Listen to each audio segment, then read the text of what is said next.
Hello. Welcome back to another episode of What's Next, Sharon. Looking forward to this one, as I always am for all of them. But this one's a really special one. It's actually a few gems that I wanted to share with you guys today. So we're going to get into what my 3 habits are to have a strong start to my week and to ensure that the rest of my week not only goes as planned, but exceeds my expectations. So without further ado, let's just get right into it. So these are my 3 habits to ensure that I have a great start to my week. Before I even get into that, so my week starts off for me on Sunday. So Sundays are what people would consider their Mondays. I know a lot of people go to church, or that's a day of rest, that's a day that they share with their friends and family. I do have moments where I get into that I do ensure that I have that time of rest and have that time with God, and I'll explain it as I go throughout the video. But for me, Sunday's the start of my week, or at least a pre-day for the start of my week. I think it's a better way of saying it. It's not a rest day, it's not just a day strictly for productivity. It's a day that I'm taking to myself to ensure that I'm on track, to ensure that my mind is right, to ensure that I have the proper plan, and that the things in my life are set to ensure that I have that success throughout the week. So the first thing that I do, number 1, is I ensure that I have a thorough deep clean of my house every Sunday, and I'm organizing and doing laundry. For me, I like organizing my home, I like cleaning my home, I like ensuring that things are a certain way, that I have that warm environment, that I have freshly clean clothes that are fresh out the dryer, that my sheets are fresh out the dryer. As far as cleaning, I know it's weird, maybe some people do it like on a Saturday, or some people do it Friday night before they get into the weekend so they don't have to worry about it, but I do know that some people go to church. But during this time that I am cleaning and I am organizing and I'm doing laundry, I actually listen to sermons on YouTube. And I know what you guys are gonna say, it doesn't count as church, and I know that.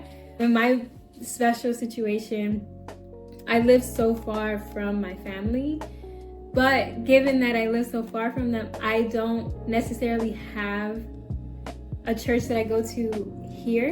And back when I was in corporate America, this was my routine, but it was a lot more busier because I had projects, I had my own team that I had to manage, I had my own things that I had to do. So my Sundays were just a lot more cluttered compared to what I'm doing recently, which is like more intentional, more grounding, more like soul searching in a way, and taking that time with God. So for me, I do take out the time to listen to sermons and listen to people that I respect while I'm cleaning. It puts me in the right mindset for the week. 1, you can learn a lot from pastors, you can learn a lot from people that have come before us and have done really amazing things, and those things keep me inspired to move forward and to set goals, and they actually give me knowledge on things that I could be doing or should be doing. And I grew up in a Pentecostal church, so I was accustomed to going to church every Sunday and listening to the word and hearing a good preaching, and it stayed with me. And it's weird for me not to have that. And it's just something that I incorporate into my habit. Like, sets the tone nice in my home, keeps it warm, keeps it inspiring, keeps it peaceful, and I have that time with God, that I'm intentionally doing something that's gonna set a good environment for my house.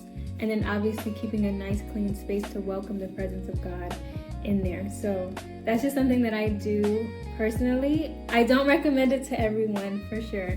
If you do go to church, please continue to go to church. If you do spend time with your family, please continue to spend time with your family. There are times in the day where you can do that, even if it's not on Sunday, or even if it's not like me. So now moving on to the second thing. The second thing I like to do on Sundays after my house is clean, I will go out and do my errands and restock my house and do grocery shopping. So for me, I like to prep my meals for the week, and I also prep my dog's meals because I do cook for him. But for me, I do like to organize what I'm going to eat for the week. I keep myself busy throughout the week. So a lot of the things that I do, I still take up 12 to 14 hours a day just doing stuff, like whether if it's working on my business, whether if it's working on this channel, whether if it's working on myself, whether if it's just errands that I need to do in general. I don't necessarily have the time to shop. So Sundays are a perfect day for me to go out in the world. So these are my go-to places. I may have some like off places that I go to, but Whole Foods is my first stop. That's where I get my produce, that's where I get my fruits, my vegetables, and I'll get my meats and stuff from there as well. But then after that, I'll go to Target because I have to get stuff for my dog. So like whether if it's his dog food, things I need for the house, like whether if it's like new air fresheners, whether if it's candles, whether if it's like supplies that I need, like toothpaste, just stuff like that, like just like small things that I need for the house or disinfecting items, whatever the case may be. Target is my go-to place. Then I have to go to Costco. So I don't go to Costco every week, but I at least go like once a month or once every 2 months or once every 6 weeks. And I'll stock up on toilet paper, paper towels, and stuff like that. So I'll bulk up on that stuff at least for like 6 weeks. Sometimes they last me longer, so I will go like once every 2 months. But sometimes I pass by the farmer's market if they have something going on. Throughout this time of year, they don't because it's colder in the East Coast. But definitely during the summer, it's something nice to do. Maybe if I have time, I'll go to the outlets out here. But restocking and just like reorganizing and then meal prepping for the week is something that sets me up for success, because it's not something I have to worry about for the week. Now, do I like cook every single thing? No, I do not.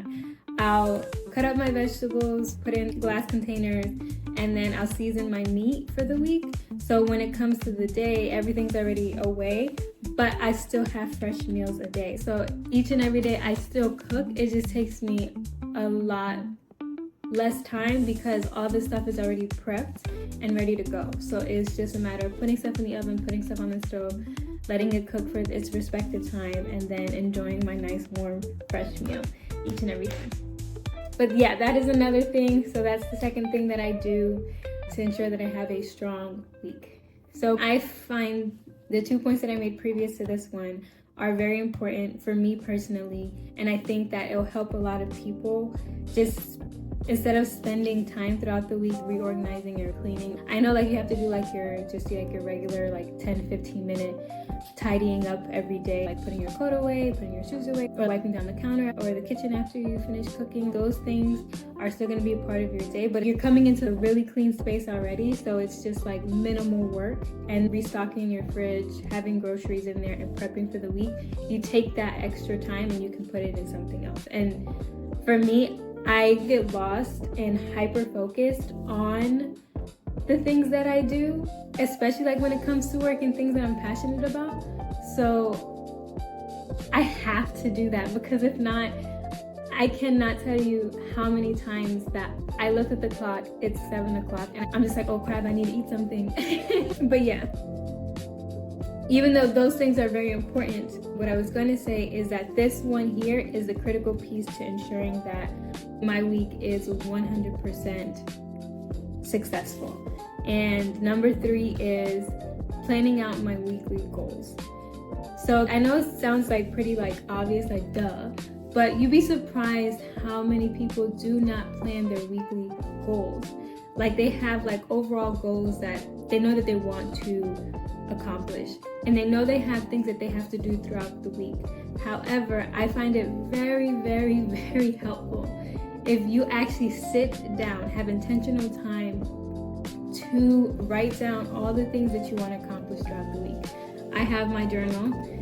I love this thing. It's pretty thick, and I go through these. I already have like 5 of these that I went through like since the summer, but I intentionally take out time every single week. And we're not talking about daily. I'll do another video for what my daily habits are, what my morning routine is, night routine, and then pretty much like how I stay productive throughout the day. But the start of that is on Sundays, after I'm done cleaning, after I'm done with my grocery shopping, once I've meal prepped, I need to take intentional time to sit with myself and plan out my week. And my week aligns to my overall goals. What can I do this week that will help push me forward to what my overall goal is, whether if it's in health, whether when it comes to my business, whether if it comes to my family, whether if it comes to finances. Like I intentionally plan out everything based off my overall goal. And I would start by saying this: if you don't know what your overall goal is for you, taking time for yourself to figure that out is important. So then you can work backwards and then say like, okay, I want to lose this amount of weight, or I want to make this amount of money by this time. Start with that overall vision, and then your weekly goals are things that are realistic that you can do that move the needle along. The reason why I say you'd be surprised that a lot of people aren't really intentional when it comes to this is because I've had a team that I managed before, and this is something that I helped my assistants or my peers, colleagues, even my own managers and superiors on something that I do, because they realize she has this notebook everywhere she goes. She comes into work first thing on Monday morning, and it's like she reviewed the metrics that she needed to review. She knows what we need to do. She knows what the focus is this week. So people heavily relied on that.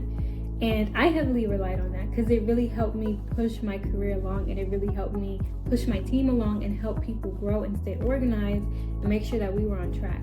And that's something that I still do with me even now that I'm building on my own. The reason why it's helpful is because you're intentionally making plans on things that you can actually execute on during the week that's going to put you in the position to reach your goals. And the important thing is to just never go below what you planned out for the week. And as you're planning things out, that you're sitting with yourself and you're being real with yourself. You're like, you know what? I don't think I could do all 25, 50 tasks that I have in the week. Maybe I can do 10. And maybe you have to write down everything and then only prioritize the things for that week that are realistic, that are in your grasp, and that pretty much already aligned with one, your daily routine, or two, things that are non-negotiables for the week.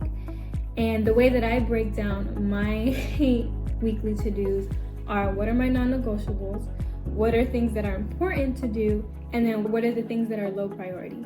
So highest priority are your non-negotiables, mid priority are things that are important, but they're not like critical.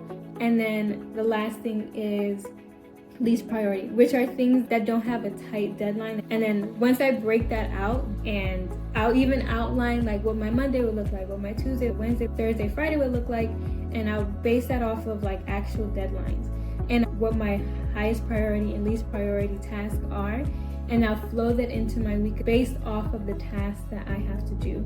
Like for example, if I have a meeting somewhere and it just so happens I can, let's just say, drop my dog at the groomers, I'll intentionally plan and set an appointment for him to be at the groomers about 15 or 30 minutes before my meeting, so I can drop him off, get him set, go to my meeting, and then come back and pick him up, and then we'll be on our way to the next thing I have to do. Or I can drop him off home, whatever the case may be. But that's pretty much what I do to plan out my week. And I know it's a little bit confusing. I'll do a video on just actually like going through my to-do list. I can show you guys a little bit of what that looks like now. But I don't even know if you guys could see that, but my to-do lists are pretty extensive. And like I said, I gave a grade to myself every day. So that's my daily to-do list. My weekly to-do list is somewhere around here, but I'll do a separate video on basically how I break down my week, just so it's a little bit more clear. But I wanted to share with you guys what my weekly habits are. I hope you guys found them really helpful. Please do share what you guys do every week to set yourselves up for success, or if you guys found this helpful and you guys are going to implement it into your weeks. But that's all that I have for now. I'll see you guys in the next video. Bye for now.